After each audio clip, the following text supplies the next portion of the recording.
एक बार एक आदमी एक बौद्ध भिक्षु के पास गया और बोला कि मैं अपने शहर का एक व्यापारी हूं। मेरा पूरा दिन अपने व्यापार के काम में ही बीत जाता है। इस वजह से मुझे ज्यादा खाली समय नहीं मिल पाता है। ज्यादा खाली समय नहीं मिल पाने के कारण और हर समय व्यस्त रहने के कारण मुझे ज्यादा तनाव महसूस होने लगा है। पिछले कई महीनों से मैं अपना कोई भी काम ठीक से नहीं कर पा रहा हूं। अब मेरा कुछ भी करने का मन नहीं करता। मुझे काम को टालने की आदत हो गई है। मैं बहुत आलसी और चिड़चिड़ा हो गया हूं। मेरी इन आदतों के कारण मैं आजकल बहुत चिंतित और बेचैन रहने लगा हूं।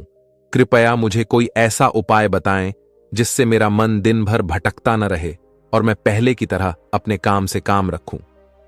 बौद्ध भिक्षु ने उस व्यक्ति की सारी बातें ध्यान से सुनी और फिर कहा कि आपकी समस्या आपके व्यस्त होने की नहीं है और कोई भी व्यक्ति अपने काम को बोझ तभी समझता है जब वह अपनी वर्तमान नौकरी को नजरअंदाज कर रहा होता है और केवल अपनी भविष्य की नौकरी के बारे में सोचता रहता है और उसके लिए मन में योजनाएं बनाता रहता है कि मैं इस काम को ऐसे ही करूंगा, भविष्य में इसे इतना बड़ा बनाऊंगा। और जब कोई व्यक्ति किसी काम के बारे में सिर्फ सोचता रहता है लेकिन उसे पूरा करने के लिए कोई ठोस कदम नहीं उठाता तो वह उस काम को लेकर तनाव से घिर जाता है और फिर वह नौकरी उसके लिए बोझ बन जाती है। यह सुनकर वह व्यक्ति बोला, हां संत, आपने तो मेरे मन की बात कह दी। मैं भी पिछले कुछ महीनों से हर रोज अपने काम पर ध्यान देने की बजाय अपने बिजनेस के भविष्य के बारे में सोचता रहता हूं कि कहीं मेरा बिजनेस कम न हो जाए, भविष्य में कोई अन्य व्यापारी मेरे व्यापार क्षेत्र में अतिक्रमण न कर ले। और भी ऐसी कई नकारात्मक बातें मेरे दिमाग में चलती रहती हैं जिसके कारण मैं अपने आज के बिजनेस पर ध्यान नहीं दे पा रहा हूं। यह सुनकर बौद्ध भिक्षु ने कहा, हम अपने विचारों में जितनी बड़ी समस्याएं बनाते हैं, असल जिंदगी में समस्याएं इतनी बड़ी नहीं होती। आपको बस अपने आज पर ध्यान केंद्रित करने की जरूरत है, बाकी सब चीजें अपने आप ठीक हो जाएंगी। व्यक्ति ने कहा, संत, मैं ऐसा करने में सक्षम नहीं हूं। मैं अपने आज के काम पर ध्यान केंद्रित नहीं कर पा रहा हूं। मैंने बहुत कोशिश की लेकिन मैं हर बार हार जाता हूं। मुझे अतीत की गलतियों पर पछतावा होता है। मैं भविष्य के लिए योजनाएं बनाने लगता हूं और फिर मेरा मन बेचैन हो जाता है। आप मुझे कोई रास्ता बताएं ताकि मैं आज पर ध्यान केंद्रित कर सकूं। लेकिन मैं ध्यान, योग वगैरह लंबे समय तक नहीं कर पाता, न ही मैं कोई बड़ी साधना कर सकता हूं। इसलिए आप मुझे कोई आसान तरीका बताएं। बौद्ध भिक्षु ने कहा, ठीक है, आज मैं आपको ऐसे 10 छोटे छोटे तरीके बताने जा रहा हूं जिन्हें आप अपने दैनिक कार्यों के साथ कर सकते हैं। ये तरीके सुनने में बहुत छोटे लगते हैं लेकिन अगर आपने पूरी शिद्दत से इनका पालन किया तो कुछ ही दिनों में आपको इनके सकारात्मक परिणाम दिखने लगेंगे। आपका वर्तमान कार्य और अधिक ध्यान से कर पाएंगे। व्यक्ति ने कहा, हां संत, आप मुझे वो 10 तरीके बताएं, मैं उन पर जरूर अमल करूंगा। बौद्ध भिक्षु कहने लगे, पहला तरीका है मन लगाकर खाना खाना। ज्यादातर लोग खाते समय खाने पर ध्यान नहीं देते बल्कि उनका ध्यान बातचीत करने पर होता है। कोई पुरानी सोच में खोया हुआ है या किसी देखने वाली चीज में खोया हुआ है जिसके कारण खाना खाते समय भी उनका मन बेचैन रहता है, जबकि हमें खाने की थाली में उसकी खुशबू आती है कि थाली में क्या खाना परोसा गया है, खाना कैसा दिखता है। इन सभी का ध्यानपूर्वक निरीक्षण करना चाहिए और जो भोजन बनाता है और जो उस भोजन को उगाता है उन्हें मन में धन्यवाद देना चाहिए। हमें हर निवाले के साथ भोजन के स्वाद का आनंद लेना चाहिए, न कि केवल पहले निवाले के लिए। यदि आप भोजन को ध्यान से प्यार से लेते हैं तो भोजन समाप्त होने के समय आपका मन पूरी तरह से शांत हो जाएगा और आप अंदर से खुशी महसूस करेंगे। और यही कारण है कि पुराने भारतीय समाज में मौन रहकर भोजन करने की परंपरा रही है, क्योंकि मौन रहकर मन लगाकर भोजन करना भी ध्यान का एक तरीका है।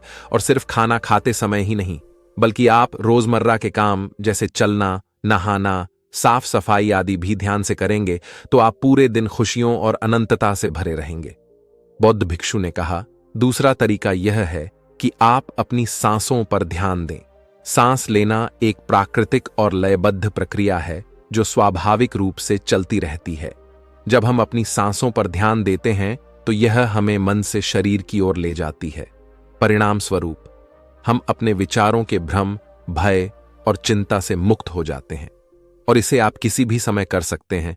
बुद्ध द्वारा बताई गई ध्यान की विधि में बताया गया है कि अपनी आने और जाने वाली सांसों पर ध्यान केंद्रित करें। जब भी आप तनावग्रस्त हों या खुद को विचारों में उलझा हुआ पाएं, तो तुरंत अपना ध्यान अपनी आती और जाती सांसों पर केंद्रित करें। कुछ क्षण बाद में आप महसूस करेंगे कि आप शांत हो गए हैं। आपका सारा भ्रम, आपका सारा तनाव दूर हो गया है। और यदि आप लंबे समय तक अपनी सांस रोकते हैं, तो ध्यान केंद्रित करने की आदत डालें। इससे सबसे खराब स्थिति में भी आप खुद को शांत रख पाएंगे और अपने वर्तमान कार्यों पर अधिक समय तक ध्यान केंद्रित कर पाएंगे। सांसों पर ध्यान देना हमें याद दिलाता है कि हम कौन हैं। हमें यह एहसास होता है कि हम वह विचार नहीं हैं जो अभी हमारे अंदर चल रहा है, बल्कि हम उससे अलग हैं। हम उससे ऊपर हैं। दोस्तों, सिर्फ अपनी सांसों पर ध्यान देने से बहुत कुछ पता चल सकता है। हमारे पूर्वजों ने सिर्फ अपनी सांसों को कैसे नियंत्रित किया जाए, इस पर बहुत काम किए, जो सामान्य मानव जीवन से परे हैं। जबकि हम अपनी सांसों पर ध्यान देकर खुद को ऐसी स्थिति में ला सकते हैं जिससे जीवन में कोई भी उतार चढ़ाव हमें परेशान नहीं कर सके। बौद्ध भिक्षु ने उस व्यक्ति से कहा, तीसरा तरीका है अपनी इंद्रियों से जुड़ना। हमारे पास 5 इंद्रियां हैं। नाक, त्वचा, जीभ, कान और आंख हमारे शरीर के प्रवेश द्वार हैं। लेकिन जब हम विचारों में खो जाते हैं, तब हम अपनी इंद्रियों को महसूस नहीं कर पाते। हमारे आसपास क्या हो रहा है, गंध कैसी है, क्या आवाजें आ रही हैं, जब तक ये सभी चीजें इतनी मजबूत न हो जाएं कि हमारा ध्यान अपनी ओर खींच लें, हम बस बेहोशी में जीते रहते हैं। इसलिए अपने आसपास की चीजों को बहुत ध्यान से देखने की आदत डालें। जैसे ठंडी हवा को अपने शरीर से टकराते हुए महसूस करें। बगीचे में खिलते रंग बिरंगे फूल को देखें, उसकी सुंदरता को देखें, पक्षियों की आवाज सुनें। कुछ देर के लिए उगते और डूबते सूरज को देखें। ये सभी छोटी छोटी चीजें आपको आपके वर्तमान से जोड़ देंगी। अगर आप अपने जीवन में शांति और आनंद का अनुभव करना चाहते हैं, तो आपको अपने आसपास की चीजों पर ध्यान देना होगा। उन्हें प्यार से देखें और उन्हें महसूस करें। बौद्ध भिक्षु ने कहा, चौथा तरीका यह है कि अपने मन में उठने वाली नकारात्मक भावनाओं का निरीक्षण करें। परेशान होना, निराश होना या गुस्सा आना इंसानों में आम बात है, लेकिन हमें ऐसी भावनाओं में नहीं बहना चाहिए। जैसे जब आपको गुस्सा आता है या कुछ गलत करने का मन करता है, तो उस वक्त आपके मन में किस तरह के विचार उठ रहे होते हैं। तो थोड़ा रुकिए। थोड़ी देर में आपको लगेगा कि आप वो विचार नहीं हैं, आप उनसे अलग हैं। आप उन्हें देखते रहें और थोड़ी देर में वो सारे नकारात्मक विचार गायब हो जाएंगे। और अगर आप हर बार ऐसा करते हैं, तो आप अपनी भावनाओं पर नियंत्रण करना सीख जाएंगे। बौद्ध भिक्षु ने 5वां तरीका बताया, अपने मन में आने वाले हर विचार पर भरोसा न करें। हमारा दिमाग हर समय अनुमान और धारणाएं बनाता रहता है, जो हर बार की तरह सच नहीं होंगी। किसी व्यक्ति से मिलते हैं या कुछ नया देखते हैं, तो तुरंत हमारा दिमाग उसके बारे में धारणाएं बनाना शुरू कर देता है और फिर मन वस्तु या व्यक्ति को अच्छा या बुरा बनाकर हमारे सामने प्रस्तुत कर देगा। और फिर हम अपने विचारों को सत्य मान लेते हैं और उस व्यक्ति या वस्तु को वैसा ही कहने लगते हैं। जबकि हमें प्रयास करना चाहिए स्वयं को किसी भी प्रकार की पूर्व धारणाओं से मुक्त रखें और पूर्ण जागरूकता के साथ चीजों को वैसे ही देखने का प्रयास करें जैसे वे वास्तव में हैं। हमें अच्छाई और बुराई का आवरण नहीं ओढ़ना चाहिए। बिना किसी पूर्व कल्पना के कुछ भी देखें और सुने, तो यह आपको शांत और तनाव मुक्त रखेगा। बौद्ध भिक्षु ने कहा, छठा तरीका यह है कि प्रतिदिन कुछ समय के लिए ध्यान का अभ्यास करें। ध्यान करने के लिए घंटों बैठने की आवश्यकता नहीं है। दिन भर में 10 मिनट का ध्यान भी जीवन में सकारात्मक प्रभाव डाल सकता है। प्रतिदिन ध्यान करने से हमारे जीवन में नई ऊर्जा, उत्साह, शांति और प्रेरणा आएगी। हम पूरे दिन अंदर से खुश और शांत महसूस करते हैं। रोजाना ध्यान करने से आप स्वाभाविक रूप से वर्तमान क्षण में जीना सीखते हैं। बौद्ध भिक्षु ने कहा, 7वां तरीका यह है कि आपके पास जो कुछ भी है उसके लिए आभारी रहें। जीवन में खुशी लाने का सबसे आसान तरीका है धन्यवाद नहीं बल्कि आभार व्यक्त करना। केवल वही चीजें हमारे पास होती हैं जो हमें वास्तविक आनंद देती हैं, लेकिन जो हम पाना चाहते हैं हम उसे पाने का रास्ता भी देखना शुरू कर देते हैं। आपके पास जो कुछ भी है उसके लिए अदृश्य सार्वभौमिक शक्ति को धन्यवाद देने से आपका जीवन जादुई रूप से बदल सकता है। आपको यह सोचना चाहिए कि आप कितने भाग्यशाली हैं कि आपके पास भोजन है, व्यवसाय है, जबकि दुनिया में लाखों लोग भूख से मरते हैं, साधु ने कहा। बौद्ध भिक्षु ने कहा, 8वां तरीका यह है कि किसी दूसरे व्यक्ति से बात करते समय उसकी बात ध्यान से सुने, बिना यह सोचे कि हमें उससे क्या कहना है या उसे कैसे जवाब देना है। आपको सामने वाले व्यक्ति की बात ध्यान से सुननी चाहिए। आपको सामने वाले से बात करनी है ना कि उसे जवाब देना है। लेकिन जब आप किसी से बात करते हैं तो उसकी भावनाओं को समझने के लिए अपने कानों, दिल और आत्मा से उसकी बात सुनें और समझें। ऐसा करने से उस व्यक्ति के साथ आपका रिश्ता मजबूत होगा और यह आपके लिए अपना धैर्य और एकाग्रता बढ़ाने का भी एक अभ्यास है।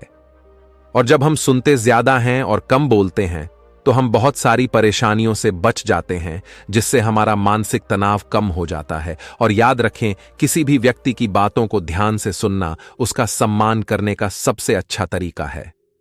बौद्ध भिक्षु ने कहा, 9वां तरीका यह है कि अपने महत्वपूर्ण काम के लिए एक समय निर्धारित करें। आपको अपने दिन का कुछ समय महत्वपूर्ण कामों के लिए अलग रखना चाहिए, जैसे काम का समय, नहाने का समय, सफाई का समय, खाने का समय आदि। समय के साथ महत्वपूर्ण कार्यों का वितरण यह सुनिश्चित करता है कि चीजें बिना किसी रुकावट के नियमित रूप से होती हैं। दिन के सही समय पर सही काम करने से हमारे जीवन में अनुशासन आता है और अनुशासन से जीवन में शांति और खुशी आती है। बौद्ध भिक्षु ने 10वां और आखिरी तरीका बताया कि जब भी आप कुछ करें तो अपनी रोजमर्रा की गतिविधियों में जागरूकता लाने का प्रयास करें। कई बार आपका दिमाग अपने ही ख्यालों में खोया रहता है, लेकिन आपको खुद को वर्तमान में वापस लाना होगा और आपको इसे हर बार तब तक करना है जब तक यह आपकी आदत न बन जाए। और साथ ही आप यह देखने की कोशिश करें कि उस काम को करते समय आपके अंदर किस तरह के विचार उठ रहे हैं। यह छोटा सा व्यायाम आपको वर्तमान में जीने में मदद करेगा। भिक्षु ने आगे कहा, अगर हम सचेत होकर जीना सीख लें। इतना कहकर बौद्ध भिक्षु चुप हो गए और व्यापारी उसे धन्यवाद देकर चला गया। कमेंट करके जरूर बताना कैसी लगी आज की कहानी। धन्यवाद दोस्तों।